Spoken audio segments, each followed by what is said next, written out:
وعلیکم السلام ورحمۃ اللہ وبرکاتہ۔ محترم بھائی کہتے ہیں جی کہ قاریوں کا گھروں میں جا کے قرآن پڑھانا یہ جائز ہے، ایک بات ہے، اور کہتے ہیں جی بعض لوگ تو کہتے ہیں سنا ہے کہ حرام کی کمائی کما رہے ہیں، دین بیچ رہے ہیں۔ انا للہ و انا الیہ راجعون۔ نہیں بھائی، یہ دین بیچ نہیں رہے۔ اللہ اکبر۔ قرآن و سنت کی تعلیم پر اجرت لینا بالکل جائز اور درست ہے۔ صحیح بخاری وغیرہ کے اندر روایات موجود ہیں، وہ بڑی مضبوط حدیث ہے صحیح بخاری میں، ان احق ما اخذتم علیہ اجرا کتاب اللہ۔ نبی علیہ الصلوۃ والسلام نے فرمایا تھا کہ تم سب سے زیادہ اجرت لینے کا حق کتاب اللہ پر رکھتے ہو، تو اس لیے یہ جائز اور درست ہے۔ باقی رہ کی بات ہے گاڑیوں کو گھروں میں جا کے تعلیم دینا، ہاں بچے مسجدوں میں بھیج دیں، مسجد میں آ کے بچے پڑھیں، یہ تو سب سے اچھی بات ہے۔ لیکن محترم بھائی یہ بھی تو دیکھیں نا، اتنا زیادہ ظلم ہے ان قاریوں کے ساتھ، ان علماء کے ساتھ۔ یقین کریں کہ اتنا علم علماء کے پاس، جمعے کے خطبے دینے والے علماء، میں نے دیکھا ہے کہ وہ لوگوں کے گھروں میں کوئی ترجمہ پڑھا رہا ہے، کوئی ناظرہ قرآن پڑھا رہا ہے۔ کیوں پڑھا رہا ہے؟ اس لیے پڑھا رہا ہے کہ بھائی ان کو مسجدوں میں ملتا کیا ہے، ان بیچاروں کو تھوڑے سے پیسے دیتے ہیں۔ یہ مسجدوں کے قراء اور علماء ان کے ساتھ ہو بھی تو جاتی رہی ہے نا، بہت تھوڑے پیسے دیتے ہیں، ان بیچاروں کے اخراجات پورے نہیں ہوتے۔ کیا منتظمین احباب جو ہیں ان کو یہ بات یہ سمجھ نہیں آتی کہ ہمارے گھر کا اگر خرچہ مہینے کا 1,00,000 روپے، اور بڑے بڑے بندے میں نے دیکھے ہیں مسجدوں کے جو انتظام سنبھالے ہوئے ہیں، کوئی کہہ رہا جی ہمارے گھر کا خرچہ جو ہے وہ 1,00,000 ہے، کوئی کہتا ہے 2,00,000 ہے، کوئی کچھ کہتا ہے۔ ایک بندہ مجھے کہتا ہے کہ جی مسجد کی انتظامیہ کے ایک بندے کی میں آپ کو بات بتانے لگا ہوں، تو وہ کہتا ہے کہ میں 1,00,000 روپیہ مہینے کا گھر دیتا ہوں، صرف وہ 1,00,000 روپیہ جس سے انہوں نے روٹی چھوٹی پکانی ہے، یعنی کچن کے اخراجات کے لیے، بس اس کے علاوہ نہیں۔ باقی جو اس کے علاوہ خرچے ہیں، بل، اور جو کوئی گھر میں صفائی والا ملازم ہے اس کی تنخواہ، اس کا خرچہ، وہ سارے الگ ہیں۔ وہ کہتا ہے وہ الگ سے دیتا ہوں، صرف 1,00,000 روپیہ مہینے کا دیتا ہوں ہانڈی روٹی کے لیے۔ اب دیکھیں اپنے گھر میں مہینے کا 1,00,000 روپیہ ہانڈی روٹی کے لیے دے رہا ہے، اس کے علاوہ دوسرے اخراجات الگ ہیں۔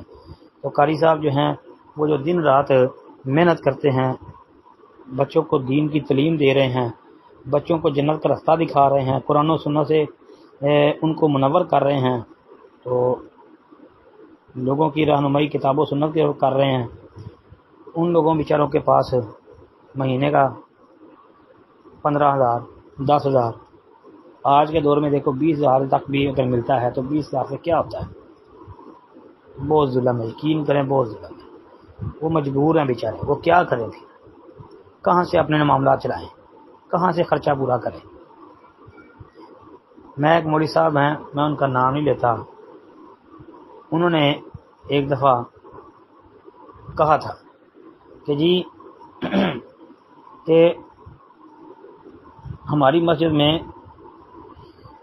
ایسے ایسے بیان کرنے والے علماء، تقریر کرنے والے خطیب آتے ہیں کہ جن کو کچھ بھی نہیں آتا، یعنی جنہوں نے درس نظامی کا نصاب ہی مکمل نہیں پڑھا ہوا، بس وہ راگ شاگ لگا لیتے ہیں تو وہ تقریر کرنے آتے ہیں، تو ان کو ایک ایک تقریر کا 25 30 ہزار روپیہ مل رہا ہے، اور ہم پورا مہینہ محنت کرتے ہیں تو ہمیں 10,000 11,000۔ ظلم ہے، یہ بھی زیادتی ہے، اور حقیقت بھی ایسی ہے، حقیقت ایسی ہے۔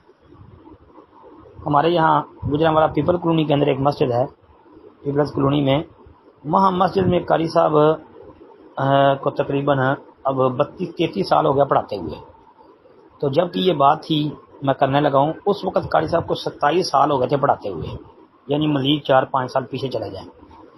تو مسجد والوں سے قاری صاحب نے کہا کہ چلو اتنا عرصہ ہو گیا ہے، تھوڑے سے پیسے جو ہیں وہ میرے زیادہ کر دو، بچے ہیں اسکول پڑھتے ہیں، گھر کا نظام نہیں چلتا۔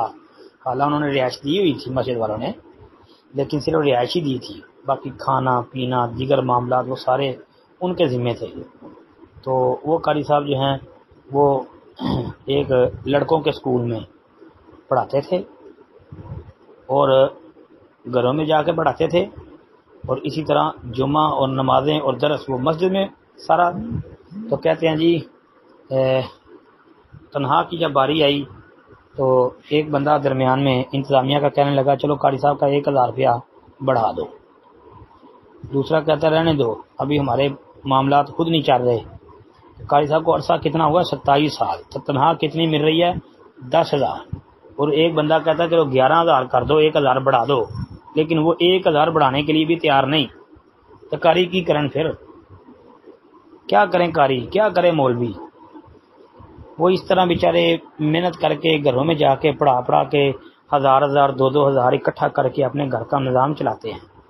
یہ تو مسجد والوں کو سوچنا چاہیے مدرسے والوں کو سوچنا چاہیے کہ ان کی اتنی تنخواہ ہونی چاہیے کہ قاری صاحب کو باہر بھاگنے کی باہر جو ہے پریشان ہونے کی ضرورت ہی پیش نہ آئے.